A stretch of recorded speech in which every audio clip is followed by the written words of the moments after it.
Hey everyone, thank you so much for joining us this week as we come back to the Battle Buddy study on the study on the armor bearer, and we are so thankful that you're taking time out of your day to listen to these podcasts, these recordings, watching these on YouTube or the church app. It means a lot to us. Thank you so much for being a part of that. I hope you're enjoying this week and that it's going well for you. I know that it's been a pretty exciting time all over, and so we are very wonderful for that.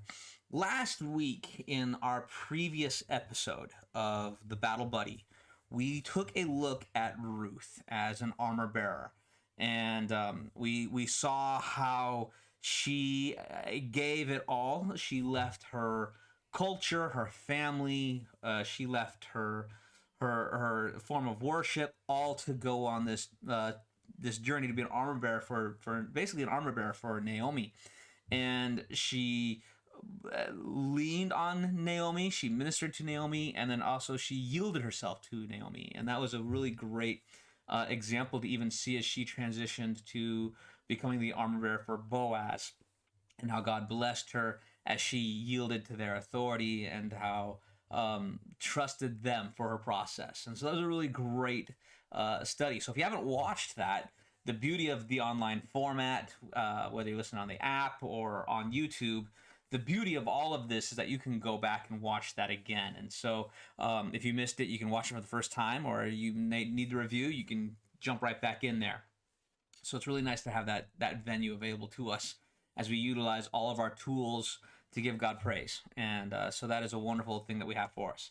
Um, like I said, I hope you're enjoying it. It is interesting.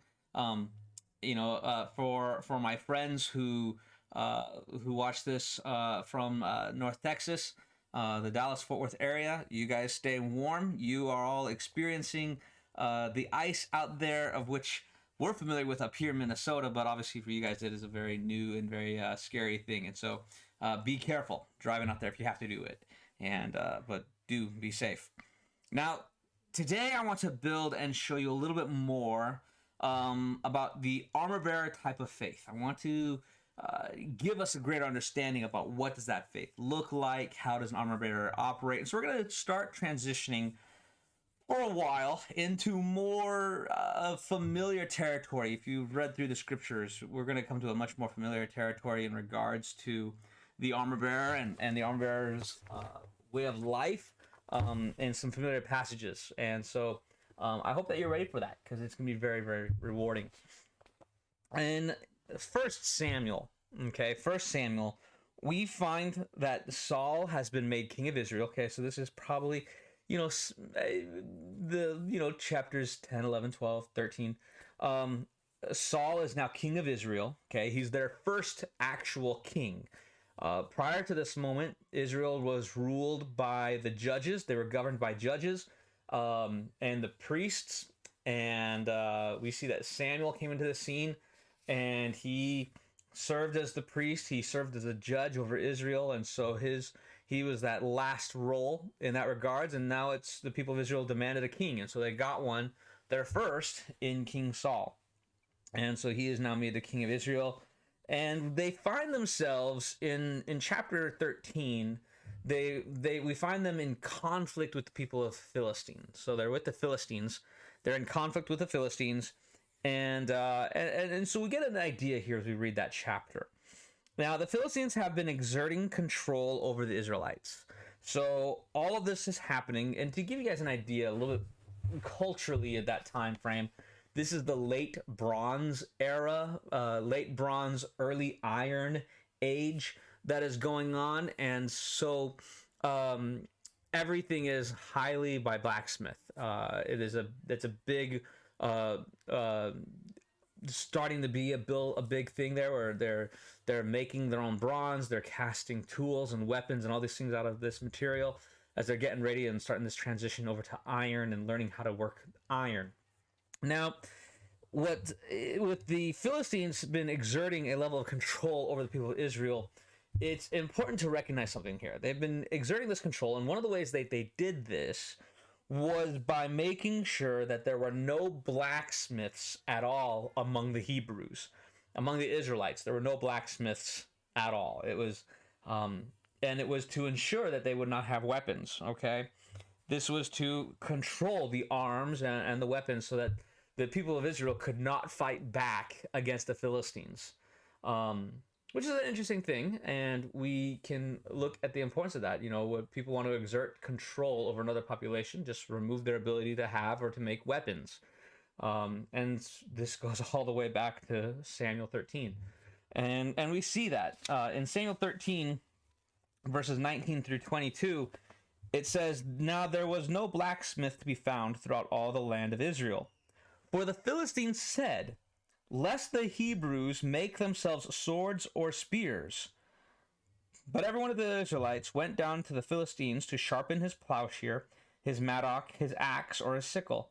And the charges were 2/3 of a shekel for the plowshares and for the mattocks, and 1/3 of a shekel for sharpening the axes and for setting the goads." And so we see this right here. It says, "On the day of the battle, there was neither sword nor spear found in the hands of any of the people with Saul and Jonathan. But Saul and Jonathan his son had them. And the garrison of the Philistines went out to the pass of Michmash." Now, here's what we see here in this particular venue now, this particular scene. The Philistines have exerted an economic control over the control of materials. They've exerted control over occupation. It says there are no blacksmiths among the Hebrews. And so we see a level of control that they've had over them. And so it was so rare. So amongst all of the Israelites, only 2 individuals had actual weapons. And that is King Saul and his son, Jonathan. Those are the only 2. Now, I want to draw our attention today as we look through this passage together. I want to draw our attention primarily to Jonathan. Not only is he one of the very, very few that is armed with a real weapon, but he also had an actual defined armor bearer with him. Now we're going to read this text here a little bit more, but again, this is a study about the battle buddy, okay, the armor bearer. And so it's important for us to recognize that Jonathan is here, and we're going to focus our account on him and his armor bearer. But I want you to also always remember as we go through this account that only 2 men had actual weapons, Saul and Jonathan. Now, this account that we're going to be reading here in chapter 14 is actually 2 chapters of the historical account prior to David coming on the scene. So you kind of get a little bit of an age discrepancy when you realize how much older than David Jonathan really is. And what's fascinating in the midst of all of this is, we'll come to that one later, but Jonathan already has this young armor bearer that's serving with him, and they are in a particular scenario. So what happens is Jonathan and this young armor bearer, his armor bearer, are near a particular pass, the pass of Michmash, okay? And they are... there's an outpost not far, an outpost of the Philistine army. Okay, the enemy's outpost is not far from where they're at, and so we see here that Jonathan then comes with this bright idea. He gets this bright, I say bright, but really it could be just any. The guy's got some gumption. He's got some point to prove. I don't know, but he's got this wonderful, brilliant idea of sorts to go to the enemy. Now, instead of telling King Dad, instead of going to Saul and going to the army that is with Saul, because we actually see that Saul actually had around 600 men with him right there near Jonathan's encampment. And but he doesn't tell Saul what his plans are. He doesn't tell Dad what his plans are. He doesn't go to the army for help. He doesn't. He only, all he does is he shares this idea that he has with one individual. He shares it with his armor bearer. So I'm going to read 1 Samuel 14. 1 Samuel 14, 1 and 2. It says, "One day, Jonathan, the son of Saul, said to the young man who carried his armor, the armor bearer, 'Come, let us go over to the Philistine garrison on the other side.' But he did not tell his father. Saul was staying in the outskirts of Gibeah in the pomegranate cave at Migron. The people who were with him were about 600 men. So you see this encounter where Jonathan gets this bright idea. Hey, let's go over to the enemy garrison. Doesn't tell his dad, doesn't tell the army with his dad. All he does is he tells it only to his helper, his armor bearer. That's the only person he shares it with. And which is interesting, that's where he finds himself in that place where he's sharing it there. And so I think it's wonderful because Jonathan shares his heart. He shares an idea that he may have guarded, he may have held close to, but he shares his heart with this young man, this nameless armor bearer. We're never told the armor bearer's name, and he shares his heart with this individual, and bears it. And that's a wonderful example as leadership should go. I think sometimes when we as leaders we guard our hearts too much, we tend to protect ourselves about fear, maybe, of what people will think. But good leaders will always share their hearts and their plans, even their desires, even when it seems a little bit crazy, a little bit nutty. The big dreams, the big vision, the one big hope thing you're going for. And that's important. A good leader will always share that, because again, you want people, as a good leader, you want people to follow you. You want people to go where you're going and what you're wanting to do. You want people to go after you with that. And so that's what you plan accordingly, and you dive into that. But the issue that arises is a lot of times we don't share that stuff, and there's variable reasons for that. But it is hoping. See, when it comes to being a good leader, having a relationship with your armor bearer, good, honest, open communication is key. Having good communication where people can share and talk and come and present, or you get to share your heart and be open and share what you're going through or what your plans are. That's a major component. Nothing, it's essential. Nothing can take at the place of good communication. Good communication is priceless, and it is wonderful. A good leader, whether it's leader in the home or in the workplace, in the marketplace, a leader in the church, they must always be able to communicate their direction. They communicate the way that they're going, the way that they're launching off into something. That good communication is key. Now, why is that? Well, primarily it's for the sake of their followers. It's for the sake of those that need to be behind us, to have our backs, and that they may know our intentions. They need to know those intentions before we arrive at the goal. You don't want to already have the victory planned out, and then you go through the hard work of accomplishing such amazing feats and doing such amazing things, but you have to do it on your own, or do all the leg work or the self work and preparing and planning on your own, because you failed to communicate that to those who follow you. Good leaders will communicate their visions and their plans regardless of how crazy or nutty, bold, or even boring those plans can be. And it's because you want people to have your back and to help you with the load. That's the whole emphasis of an armor bearer. And that's a major component there. And so we want to make sure that they know where we're going before we arrive at the goal. And the whole purpose for that is to make sure that we arrive there together, that they can help me achieve my goal. Otherwise, their position and their role in what we're doing is pointless. In 14 verse 6, in verse 6 it says, Jonathan said to the young man who carried his armor, "Come, let's go over to the garrison of these uncircumcised. It may be that the Lord's will be work for us, for nothing can hinder the Lord from saving by many or by few." So again, he shares this bold plan with his armor bearer and says, we're going to do this. And I love this, because notice what Jonathan does, okay? I want you to catch this. He says there in verse 6, "Come, let us." Let us. There's this invitation given to the armor bearer to go with them. This armor bearer gets to come alongside of him. He doesn't tell anybody else.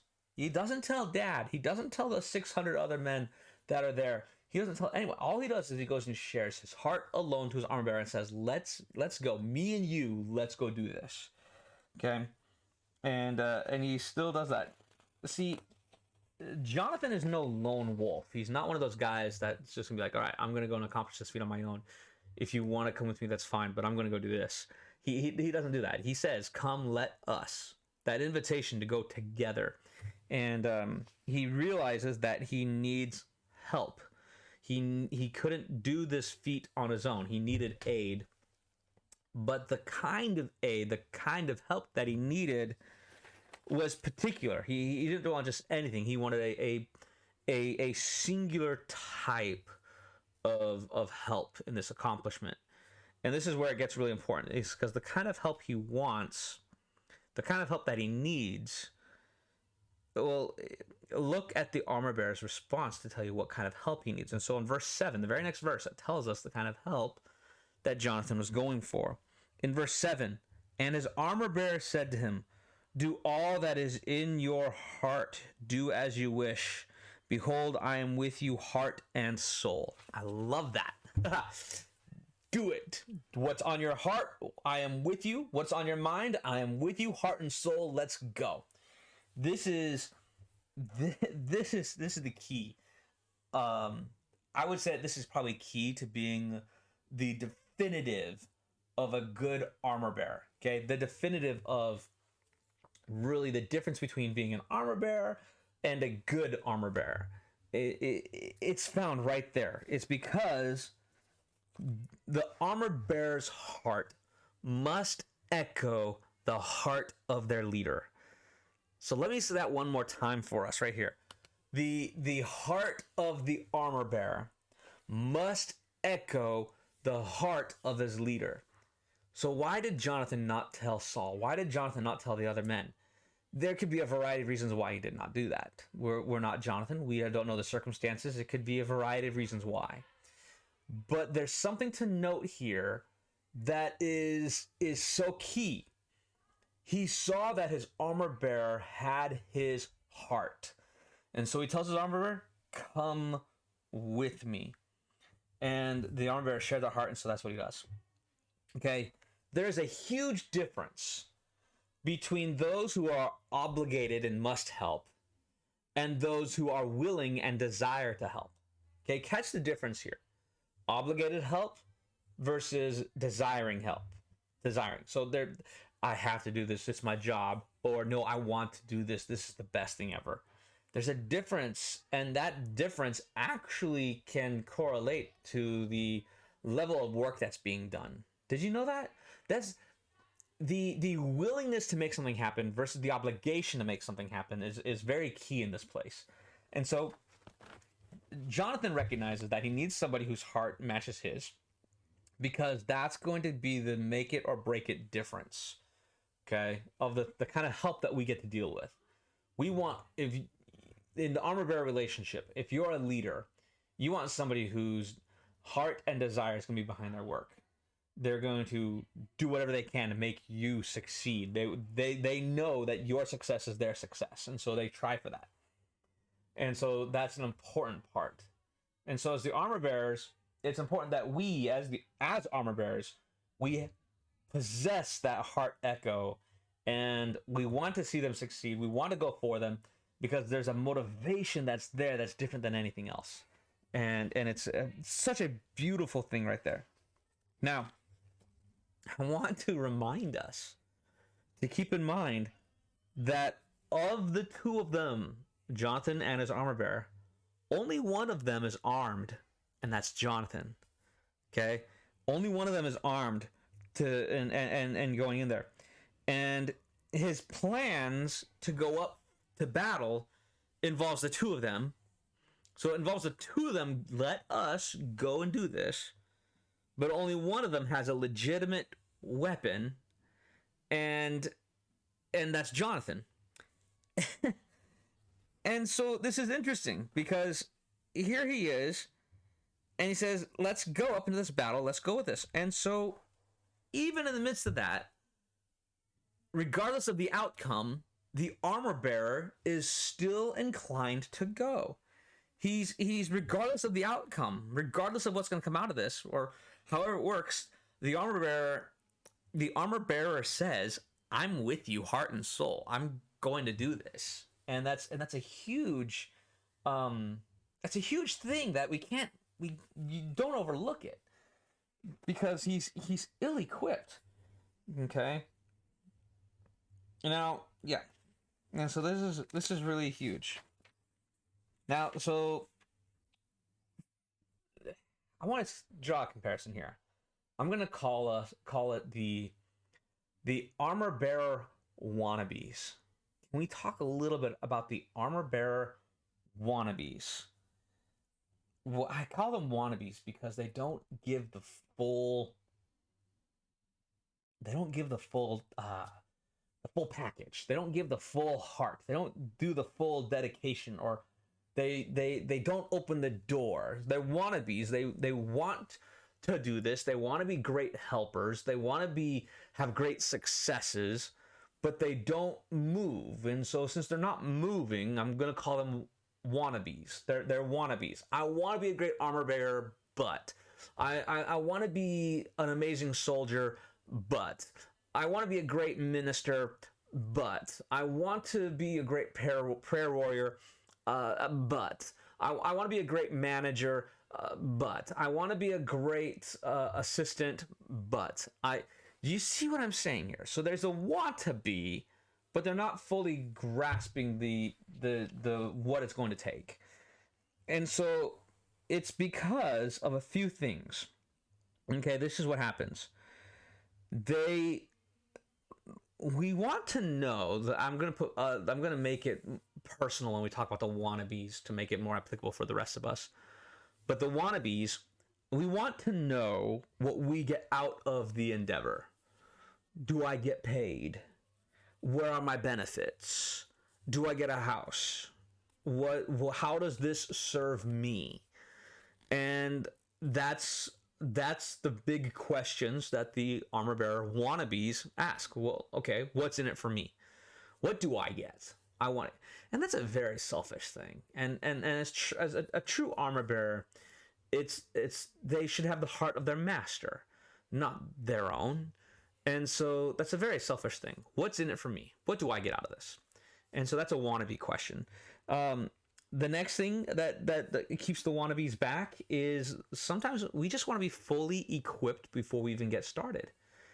You know, I pointed out how Jonathan had a sword, but the armor bearer did not. He was. It's almost like the equivalent of a golf caddy. The golf caddy carries the clubs for the golfer, and the golfer does all the real work, and the caddy just stands there holding the bag and handing the right club whenever the master needs it and calls it a day. But a lot of times what happens, what keeps real armor bearers from going forward into impossible tasks, is that they want to be equipped before they get there. The problem with that is that does not require any faith at all. There's no faith involved. It's just, I want to be equipped. I want to have the skill before I do that. I want to be an amazing writer before I get there. I want to be the top dog before I even arrive in there, so that I can do the best.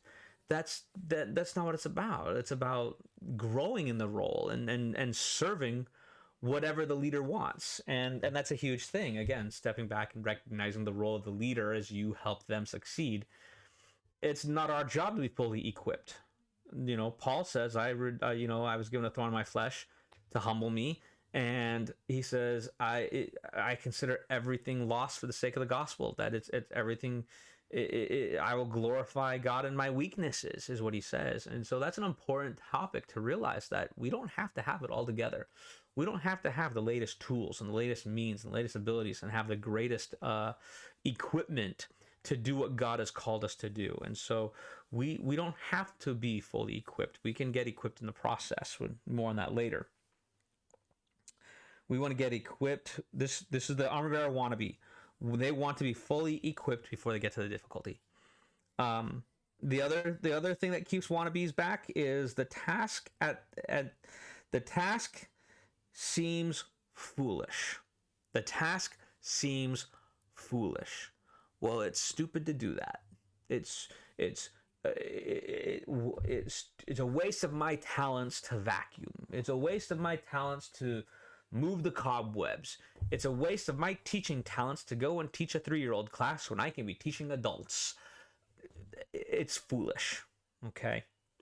No task is foolish. God can use it for his glory. And so the armor bearers wannabes, they want to be great armor bearers and help them, but they don't take the task that's needed because they view it beneath them. It's a foolish task. It's stupid. Yes, I said stupid. I said it again. There you go. And that keeps them back because it's a dumb idea, so they're not going to do it. And so we see that. The other one more thing that keeps the wannabes back is that the idea is not popular. And I think this is probably more dangerous for leaders as well, is that we want to do the popular thing, or the thing that is enticing or looks cool. And so we get stuck on that. And that's a big thing, is we can't be good armor bearers if we're looking for the popular task. Again, the leader sees, here's my heart's desire. Here's what we need to do. Here's where the enemy resides. Let's go and take that outpost. Me and you, can we go do this? And that's not brilliant. That's a whole garrison up there, and we're going to go just me and you. That's foolish. That's dumb. Why am I going to do that? That's no one else is going with us. Hey, get 10 more guys to go with us, and then I'll do that idea. But that's not it. And so those are the things that can keep the armor bearer wannabes from being the all-out armor bearer that they can be. And so I hope that you get that. Okay. See, for the real heart of an armor bearer, the real deep down, I'm an armor bearer. My job is to assist, to help in the best ways possible. These things don't matter. Okay. So what I mean, what do I get out of the deal? Doesn't matter to me. Do I have to be fully equipped? Doesn't matter to me. Does the task seem foolish? It doesn't matter. Is it not popular? It doesn't matter. This is what my leader wants, and so that's what I'm going to go for. And that's a huge thing. See, the real armor bearers have the heart and soul of their leader. That's what's so wonderful. They have the heart and soul of their leader.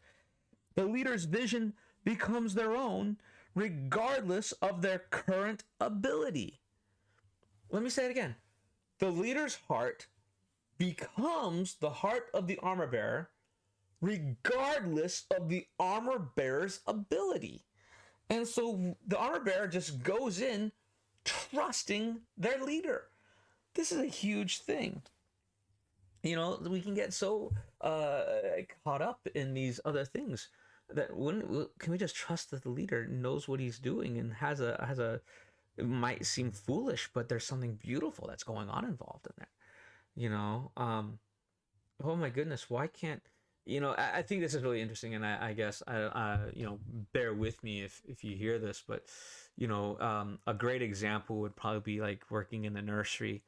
It's foolish to work in the nursery, but when the pastor's heart is for the nursery workers and casting that vision and saying, this is what we're going to do. We're going to have the best nursery available, and we're going to do whatever we can. And so you kind of do these big foolish steps, and then people who are so academically trained, so academically inspired to be great teachers for the adult class, and it is needed, don't get me wrong. But when the leader is saying, hey, we need armor bearers in the nursery, come with me to the nursery, then the real armor bearers' hearts begin to beat for the nursery. They begin to beat for those little children that are in that place. And that's an important thing. And it's not foolish. It's not, it doesn't have to be popular, and there's nothing to get out of it except, you're meeting a need that the leader has. And that is a huge, huge element right there. So now I want to show you something that happens with Jonathan and his armor bearer as they begin to go into this endeavor. Jonathan makes the invitation. The armor bearer goes with it. He doesn't think anything twice, and he just says, okay, I'm with you. Let's do this. And so we read in verses 13 and 14. I want you to catch what happens here. It says, then Jonathan climbed up on his hands and feet. Okay, he's going up to this pass, right? He climbs up on his hands and feet, and his armor bearer after him. And they fell before, the enemy fell before Jonathan and his armor bearer. And his armor bearer killed them after him. And after that first strike, which Jonathan and his armor bearer made, killed about 20 men within half a furrow's length of an acre. So basically less than half an acre of land. Jonathan and his armor bearer go and kill over 20 men. Half an acre.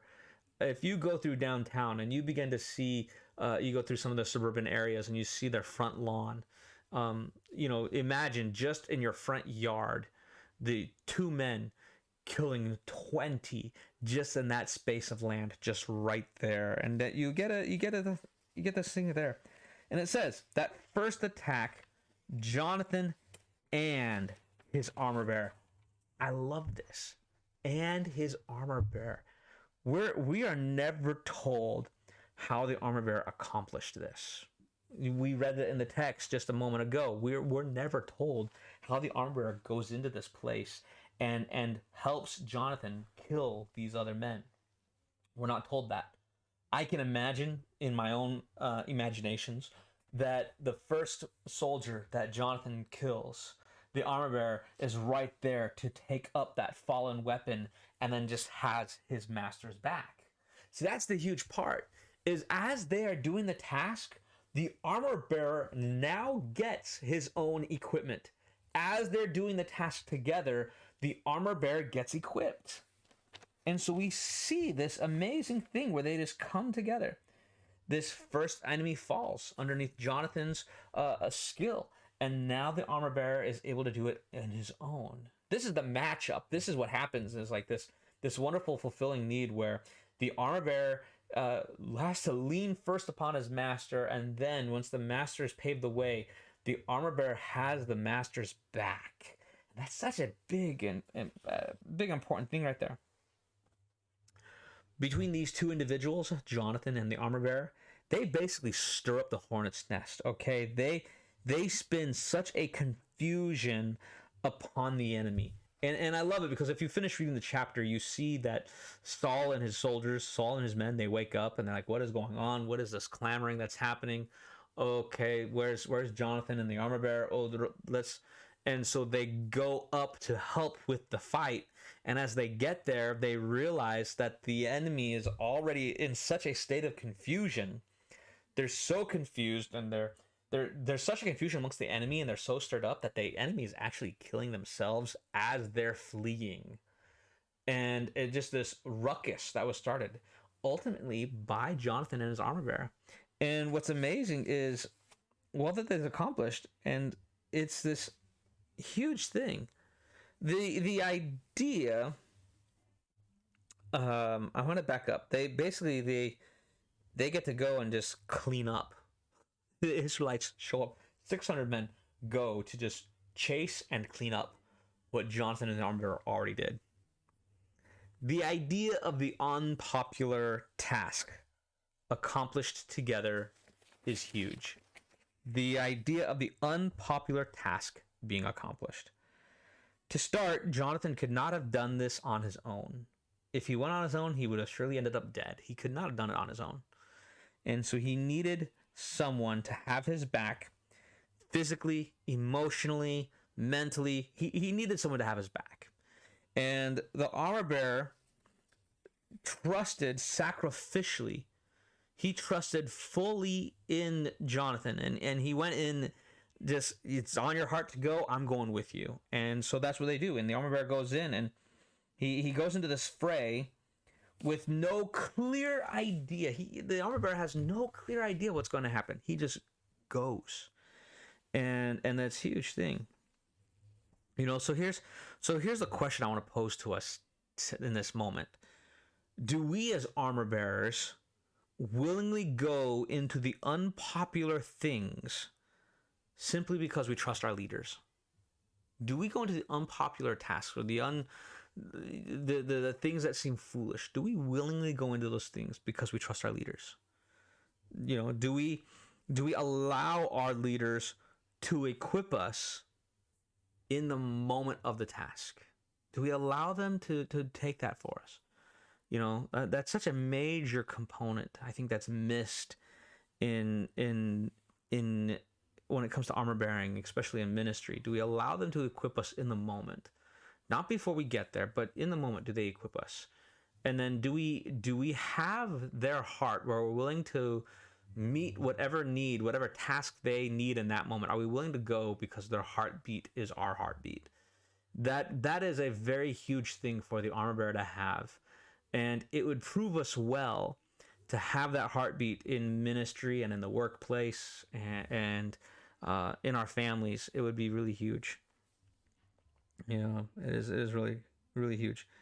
To bear up for our leaders, it involves that we look to their being first. What does the leader need? What does the leader desire? And I'm going to look to them first. If I'm going to be a great helper, a great armor bearer, what does my leader need? And I'm going to go and say, hey, what is the need? Where do you want me? How can I help you? Where can I go in this? And that's the whole role of an armor bearer. And where things go wrong for armor bearers, where things go wrong is when we put ourselves above the leader, or putting the armor bearer in the leader's stead. If you take the helper and you make them the head before it's their time, or you confuse that, what happens is it makes confusion, and people don't know which way is left or right or up or down, and they're just at a loss because the armor bearer is not supposed to be in the head position. The armor bearer is to help the lead to do whatever is needed. But when they usurp that authority, they usurp that role when they're not, it's not theirs. It can create confusion and dismantle organizations, and so that is an important thing. The other thing that happens that goes wrong for armor bearers is when they refuse to move because they want to be equipped before the proper time. They want to get all this stuff before it's their time. They want to be promoted before it's their time. They want to get all the skills before it's their time. I want you to remember and to recall Ruth that we discussed in a previous entry here.